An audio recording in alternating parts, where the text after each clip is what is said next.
Hey everybody, welcome to Secure the Seat Live. I'm your host, Minda Harts. Happy New Year. We took a little bit of time off just to regroup and rest and all of the things. How was your holiday? We definitely missed you for sure. So let us know how you've been. Today is MLK if you're in the States, Martin Luther King Jr. Day. We're honoring his name. And so I wanted to just first say welcome back.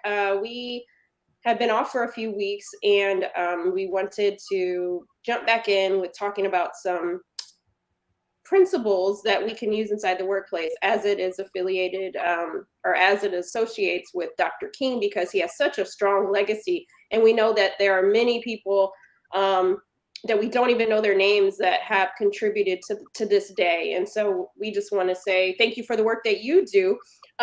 For those of you who won at our holiday party, I apologize. Your packages should be arriving this week. I've got a lot going on, just like many of us. And so I didn't get a chance to drop them in the mail until last week. So my apologies on that. But let us know how you are. How are you? What's going on? How was your weekend? If you're watching us live, today is Monday. And so how was your weekend? I didn't get a lot of sleep last night. So I'm a little tired today, but happy to be here. It's been, when you have community on Mondays, it just feels so good to be back in it. And so thank you for that. Some of you are watching on LinkedIn, some are watching on YouTube and Twitter and Facebook. So just put a 1 in the chat to let me know that you're awake. And I'm not sure what time zone you're in, but I hope you got your tambourines ready and those sorts of things, because today we are going to talk about Dr. King. And before we get started, I'm going to bring Mike to the stage because it's going to be a short and sweet show today, just to ease us back into the season. But we're really excited for the guests that we have for you coming up. We have some conversations that we're having with Black women in the UK. We're going to definitely be talking about being right within this year. But before we get started, what is your word? A lot of us chose like a word or a mantra for 2023. And I'm just curious what your word is, if you feel like sharing in the chat. So even if you're watching us after the fact, put it in the chat. What is your word? So my word for this year, I have 2 words actually, but fearless and boundaries. And so I really want to just leave nothing on the table. I want to go after everything. I don't want to wait for that one thing or everything to just be right, to align, to do the things that I want to do. I just want to go for it. We got one life to live on this earth, and I want to do everything that I know I'm supposed to do. And even on the things that might scare me on occasions, I am still going to be fearless. And then boundaries, we should always be creating boundaries in our life. And so that's very important. Michael, please, if you could, share a couple of those on the screen if you're able, of some of the words that people are dropping. I'm loving it. Intention and growth. I didn't do the best job with boundaries last year, and so I'm really going to incorporate that into my life, because boundaries is part of self-care. Resurrection, I like that. I see some others in the chat. Peace and push. Yes, that piece is critical, right? If you're at a job or you allow people in your space that are not contributing to these words, you might have to figure out how they're serving in your life, or maybe putting them somewhere else. Grow, I like that. So I love these words.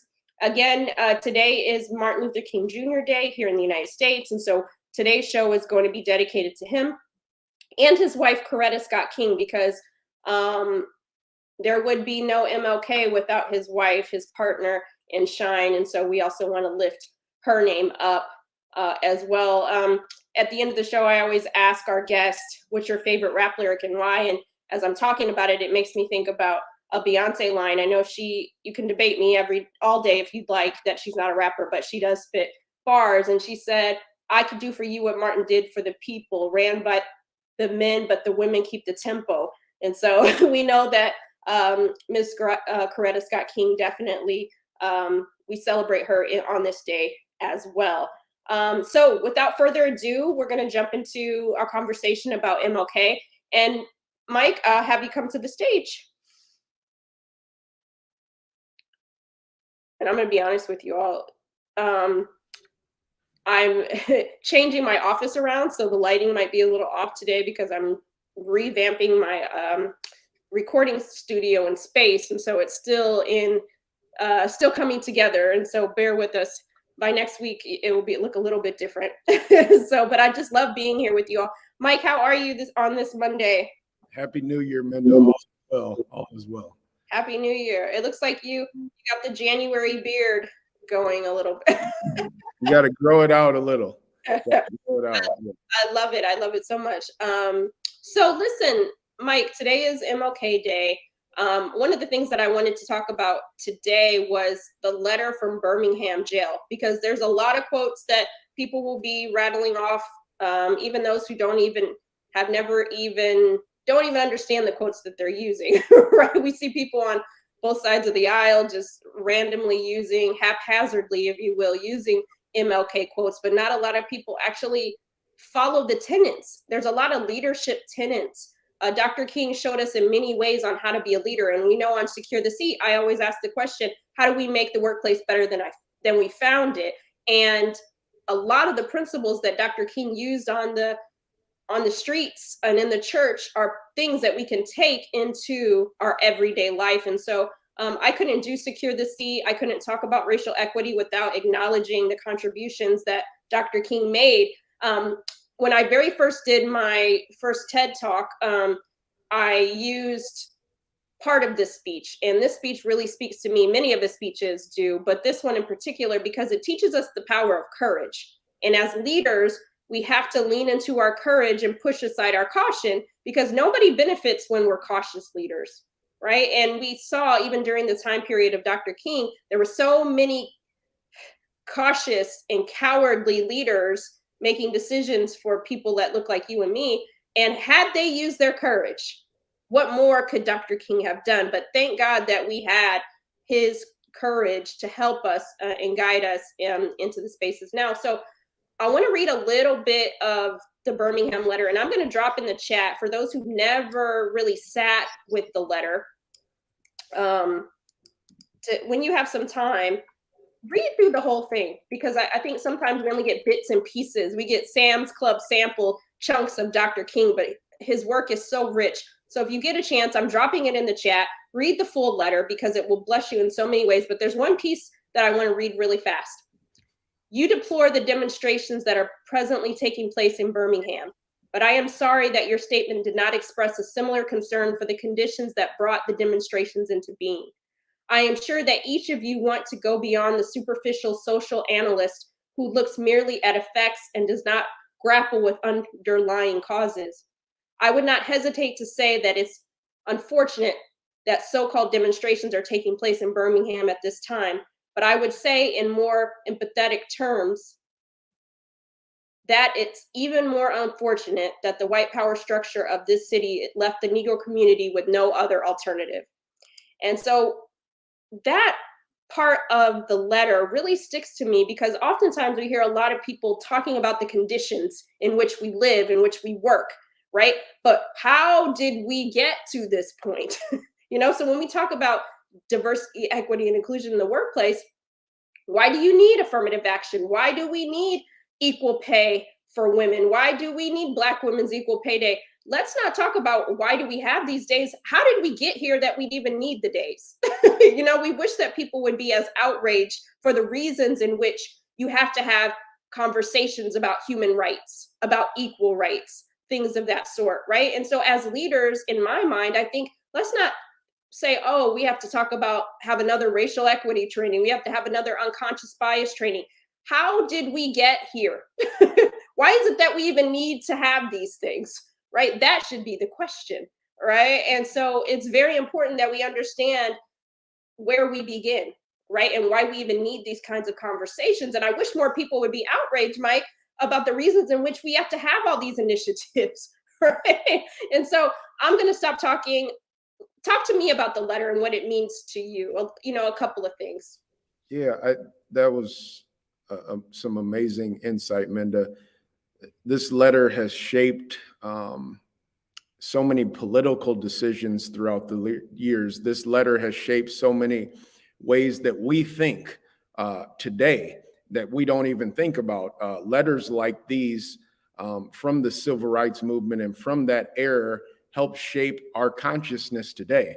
And we owe a lot of our freedoms to letters like these and people like Dr. Martin Luther King stepping up and doing the things, and it costed him his life, you know. And so as we honor him today, one of the things that I want to say is um, for the people who struggled with even tweeting Black Lives Matter, for the people who couldn't say Black people mattered, for those people, I'm here to tell you today that you would not get along with Dr. Martin Luther King. You would not get along with the civil rights movement. You would not get along. I know today we are at a place where it is, you know, it is politically damaging if you don't do a tweet, or if you don't acknowledge this, or if you're not on a surface level, if you're not, you know, inclusive on a surface level. I know it's dangerous. I understand that, but we have to understand that after Black History Month is over, and after this holiday today, honoring Dr. Martin Luther King, and after this letter is over, after we read this, we are the ones who are going to bring on the change. We are the ones still on the front line, right? No one is saying George Floyd's name anymore. We're still the ones on the front lines. So as we honor a day like today, as we do bring respect to his name, we have to understand that we have a lot of work to do. We still have to educate people. We still have to mobilize people. We still have to read these important documents and these important letters.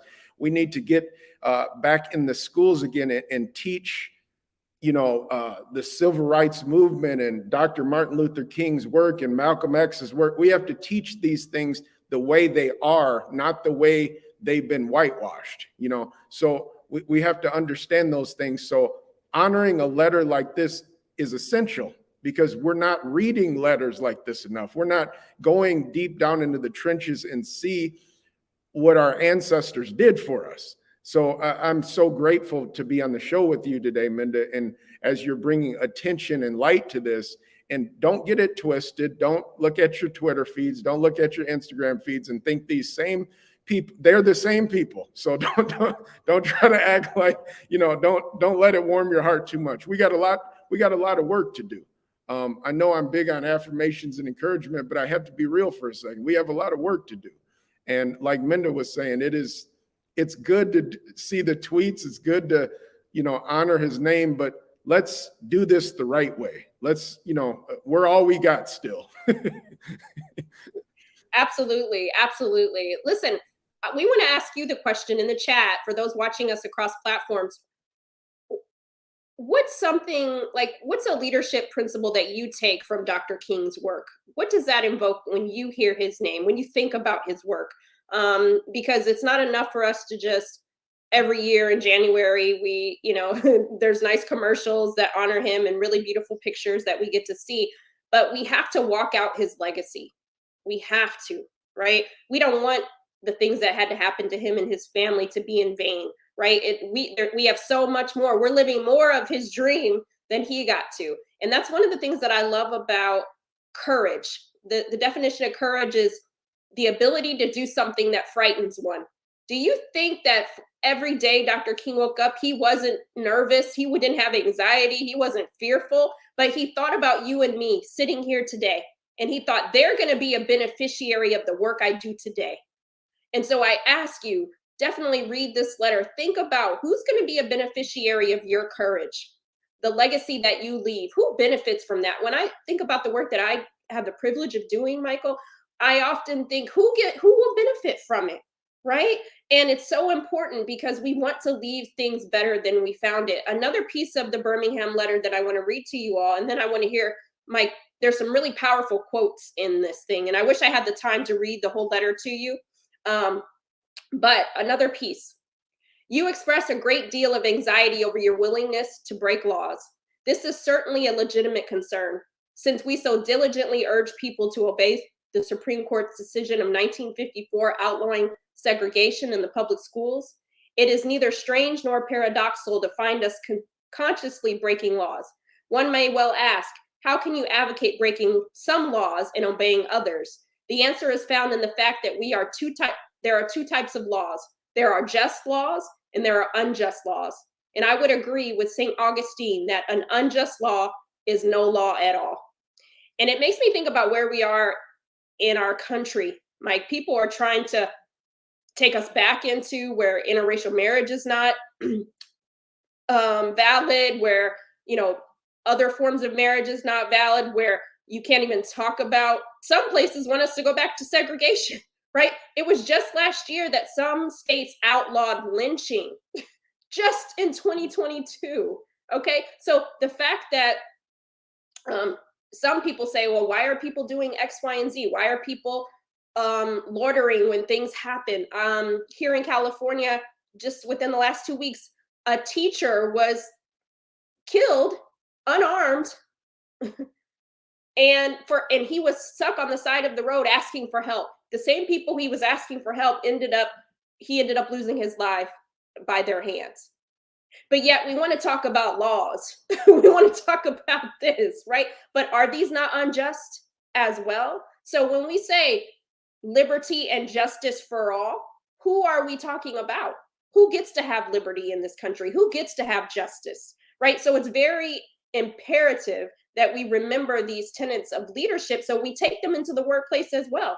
Who gets to have equal pay? Who gets to have a voice at the table, right? Who gets to have opportunities to advance, right? And again, no justice. I mean, there's a quote from this, Michael, and I know that it's one of your favorites. What's the quote?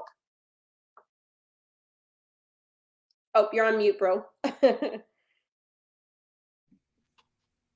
Hey, Minda, sorry about that. Yeah. So we were talking about just the justice piece. Now, when you read the Birmingham letter, talk to me about justice. Absolutely. Yeah, I think justice is when it's just for everyone, not just for a group of a few people. I think one of my favorite Martin Luther King quotes from this letter is, an unjust law is a code that a numerical or power majority group compels a minority group to obey, but does not make binding on itself. And what that means is sometimes the police need a police. Sometimes the politicians need an overseer. Sometimes the leaders need a leader, right? When we have unjust laws, who's keeping them in place? Because we have to understand this, but I think justice is, I think we've gotten it mixed up and twisted with America being one of the world powers and one of the wealthiest nations. If we make enough money, then we'll be better. If we have enough power, we'll be better. But there's going to be some people who look at your skin color, no matter if you're a millionaire, a billionaire, a thousandaire, it doesn't matter. So we have to get to a level of justice for everyone, because if I'm living my life and you're living your dreams, there's someone else on the short end of the stick. That's the whole problem here. So justice has to be for everyone, not just for a chosen few who pulled themselves up by their own bootstraps and got to the top. And that's a great American dream, but we need help all around. We need justice for everyone.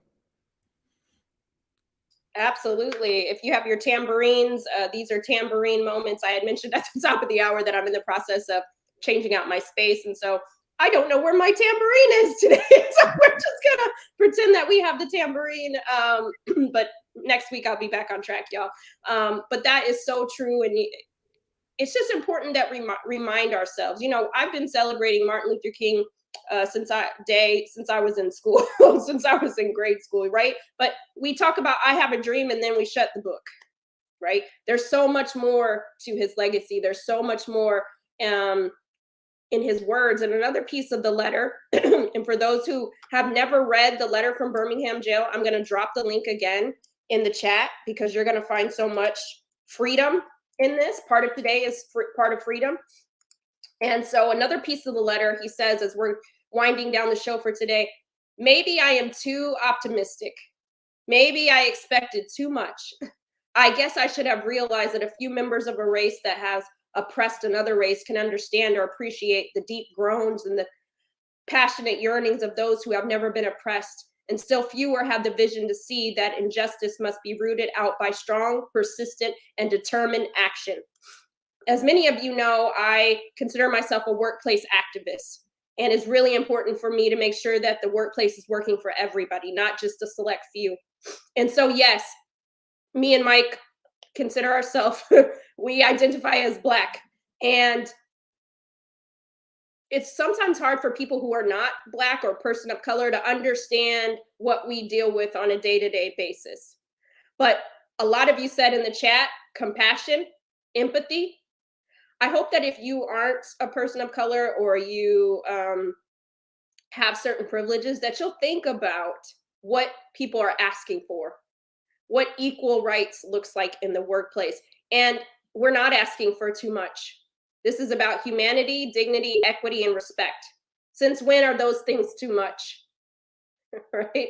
And so I am still optimistic. I had the pleasure and privilege back in 2019 to go on a self-created civil rights tour. I was with a friend of mine and we drove from New York City down south. We went to Birmingham. We went to, now I can't think of all the places we went to, but we went to the, I'm having like a blank, Michael. We went on a whole excursion. We went to Alabama, we went to Mississippi, we went to Tennessee, and we just went to a lot of the different stops of the sites that a lot of our freedom fighters were at.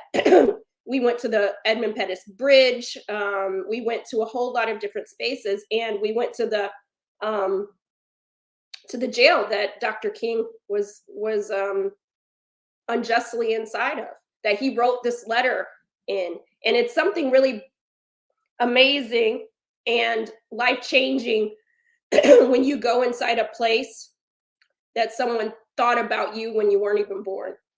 They thought, this is very important. I have to say these words. I have to choose courage over caution. He didn't even know if he was leaving that jail, right? A lot of Black men and women, that were jailed during that time, many of them didn't leave with their lives alive, right? They didn't leave the way they came in. And so for Dr. King to, even in a time when he probably was nervous and scared and fearful, he still used his voice. And so I'm encouraging each of you, and if you're in the room with leaders and they're not going to hear anybody else's voice, continue to be optimistic. Let the courage fill your body that Dr. King used, because I'm sure he had people encouraging him to be courageous, right? And so we're going to encourage you this year in 2023 to leverage the courage that Dr. King had and many, many others, and use your voice for good, for justice, right? Because we know that some of our colleagues will go all out of their way when the creamer is out, when the printer paper is empty. They will send a reply all email for somebody to go and order it, right? So why would we not raise the stakes for justice inside the workplace? That is just as important. Mike, what's something else that stood out to you? I think what stood out to me is something that I think one of our former presidents did a good job at. President Obama was always seeing optimism over their current situation, always looking at a zoomed out view rather than their current situation. And I think we can, live by these tenets and principles today, right? A lot of the things that these letters did and the civil rights movement did was get us to a level where Black people and people of color could at least be at some surface level playing field, right? Where we've made progress in so many things there. If you have the right idea and the right ingenuity and the right things and the marketing correct, you can make it in this country. You can, but you used to couldn't, even if you had the right tools, it didn't matter what money you had. All you had was your skin color and you were done.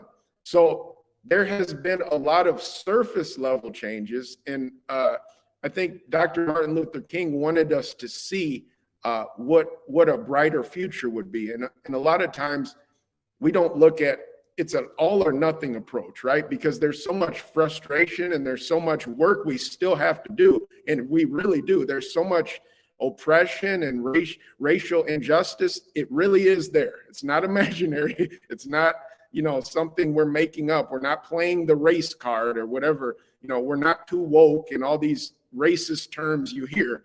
But but we also have to walk in a level of, look where we've come.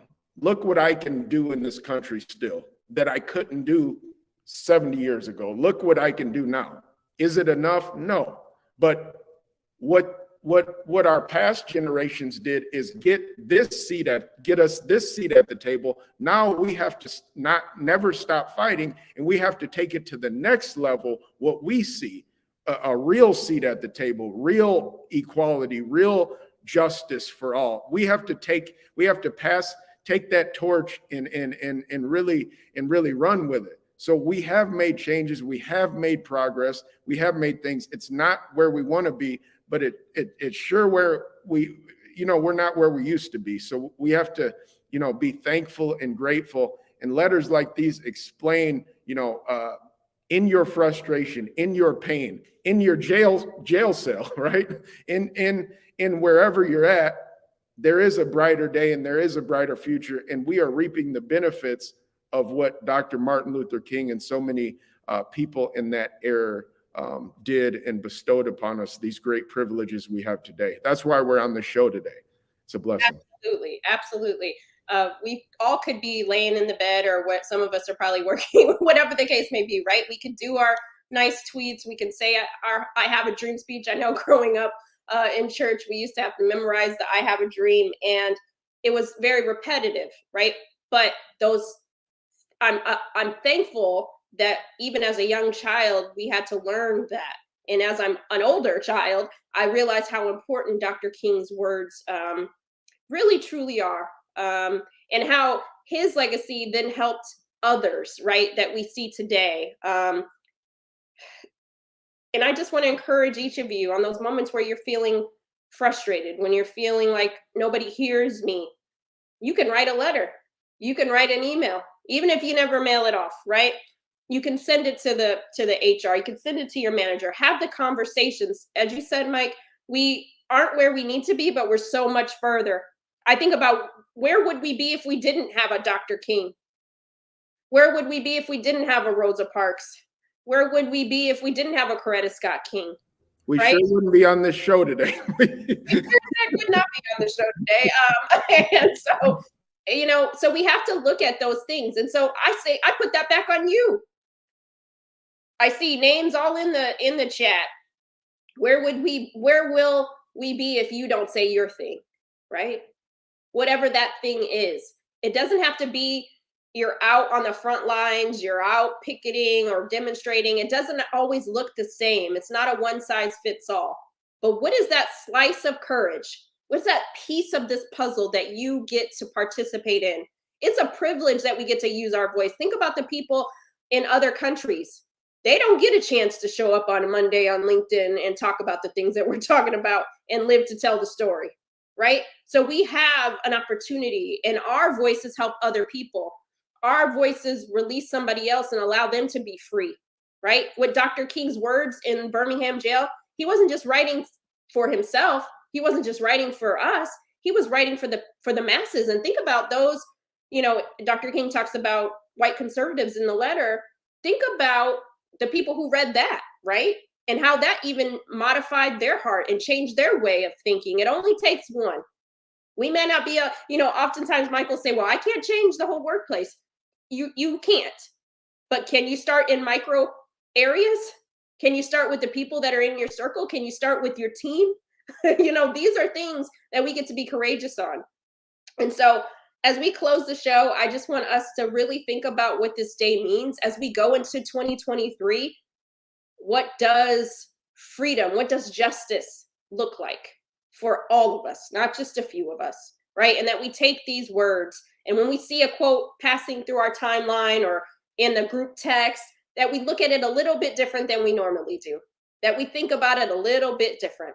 And so as we close out today's show, I got to move on to our bonus questions. Mike, what's your favorite rap lyric and why, as we think about it today? My favorite rap lyric is "Don't get bitter, get better." And I think as we go through our trials in life, and as we see so many injustices and so many things that we see, there's a urge for us sometimes to get bitter, but we have to take our pain and turn it into mission fuel. And I think we have to use that this year. We're done with getting bitter. We're done holding grudges. And it's time for us to move forward and start working on ourselves and working on helping the people around us. And I think we can make all of our communities a better place if we do that. Amen and amen.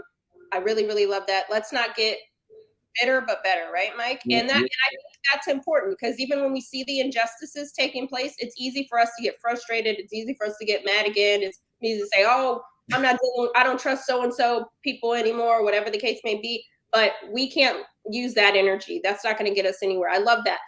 My rap lyric for today, I'm staying in the same theme as Beyonce today. Again, you can dispute me all day about her being a rapper or not, but I still think she is. And I'm waiting on one of her albums to be a complete rap album. I feel like that is in the future. But her and Jay-Z have a song called The Black Effect.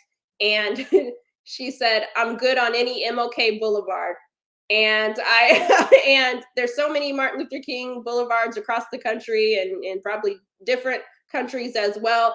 But when you see that sign the next time, think about it differently.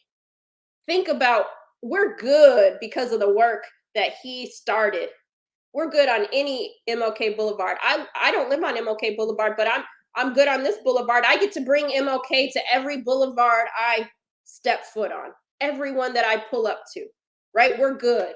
And even when it's not looking good, we have the faith to know that if we keep being courageous, that the outcome is better, that our input creates the output, right? What we do today will help somebody else tomorrow, even later today. And so even just you being here to be able to have the conversation, and maybe something that we said today spark something in you to share with your family or friends, right? So let's not look at today as just another holiday that I can't get to the bank because it's closed. I can't do X, Y, and Z. That I got to go back to work tomorrow. Let's think about it differently, right? Let's think about it differently. And so again, my last question that I ask all our guests is, how do we make the workplace better than we found it? Mike, from our tenants that we talked about in today's Birmingham letter with Dr. King, what's one tenant that you would encourage people to use to make the workplace better than we found it? I think we need to use education as a tool rather than retaliation, because people from an ignorant standpoint are going to make comments and say things that we don't like, and we have to always be willing to help people with the right hearts. There's going to be people who are saying things maliciously, and there's going to be people who are saying things ignorantly. And when people say things ignorantly, we have to also understand we have ignorance in our own lives. We have ignorance with different communities throughout the world that we don't know about. I often put myself in a mindset. If I was in a different country and sat down at a different table, I may break a lot of the rules out of ignorance, not because I want to break them, not because I'm trying to disrespect their culture. Maybe I'm not as well versed. And there's some people, not everybody who says the wrong thing in the workplace or in your community, not everybody is doing it out of this malicious, terrible heart, trying to, put you down and bring you back. Some people are doing it because that's all they know, or they don't, they haven't been exposed to you, and you may be the light that they need. And whatever that means to you, you can take however that means to you. But a lot of times we could help educate people rather than retaliate. Obviously, we're not there to educate the whole world or, do some crazy thing, but there's going to be moments here and there where your friends or family members or people from different races, they do 99% right, and then they'll say one little thing that didn't sit right with you. They're a good person, but they just did it ignorantly. And those are the times with the good people we can educate people rather than retaliate at them and group them in with everybody else, because not everybody has the same heart. And we have to take every individual situation in the workplace for what it is, not group it all in because we're frustrated. We have to remember that, I think. Yes, that's a tambourine moment right there. I love that so much. I would add to that, there's a piece in the letter. Again, if you haven't read the full, like from start to bottom, the Birmingham letter by Dr. King, I dropped it in the chat. Was not Thomas Jefferson an extremist? We hold these truths to be self-evident that all men are created equal. Even our forefathers made the statement, right? Now, when they said it, they may or might not have thought about all of us, but that is part of our mantra. This is part of what this country was built on. And so when I think about how do we make the workplace better than we found it, looking at people as though everyone was created equal, and we think about how these laws, how these policies, how these procedures are affecting everyone, right? Not just some people. So if we're gonna have flexibility for work for mothers, then why wouldn't we have that for caretakers, right? Who are taking care of their families, right? Thinking about just how it affects, how certain things affect everyone, right? And so it's very important that we talk about it. I love that a lot of this, at the core of it, is also, I see it in the chat. Adam, you said grace, and a lot of this is grace. And Mike, you talked about it. Not everybody is educated enough. And they say, well, I don't see color, right? How many well-intentioned people say, I don't see color? Because that has been socially acceptable to say, because that's supposed to signal to me that I'm not racist, I'm not this, I'm not that, and it's like, that might be true, but I want you to see my color. We're at a place where you got to see it, okay? I need you to see it, because otherwise, you not seeing it, then it means that you don't see some of the issues and the challenges that I'm experiencing inside of this workplace. That sounds great, but we're not experiencing the workplace the same. And so let's go with a new lens as we embark on the rest of our week. If you're watching us live, again, thank you for pulling up on today. We did a special edition. I couldn't even think about starting today's show or launching back into a new season without honoring the life, the legacy of Dr. King. And the last thing I'll say, he's one of my favorite heroes, in that have done so much work that benefit me today. And so I have to talk about him. In any book that you've read, The Memo, Right Within, and You Are More Than Magic, I include something from Dr. King because his work is so prolific. And you know what? He was only in his 30s. So think about what he could have done in his 40s, in his 50s, in his 60s, in his 70s, in his 80s, in his 90s. He didn't get to do those things, but he sure as heck did so much that it fills the gap to maybe the ages that he might have been able to live to. And so how do we honor Dr. King on a day like today? We continue on with the dream. We continue on doing the work that he should have been able to do in his 40s, that he should have been able to do in his 50s, that he should have been able to do and beyond. And so look at it a little bit differently. Let your courage be the guide. Push aside the caution, because I think we've all been doing it scared. Let's give ourselves permission to lean into that courage. We will see you next week here at Secure the Seat. We have a great season lined up for you. And my lighting will be better next week because I'm in transition at the moment, but I still wanted to do this show.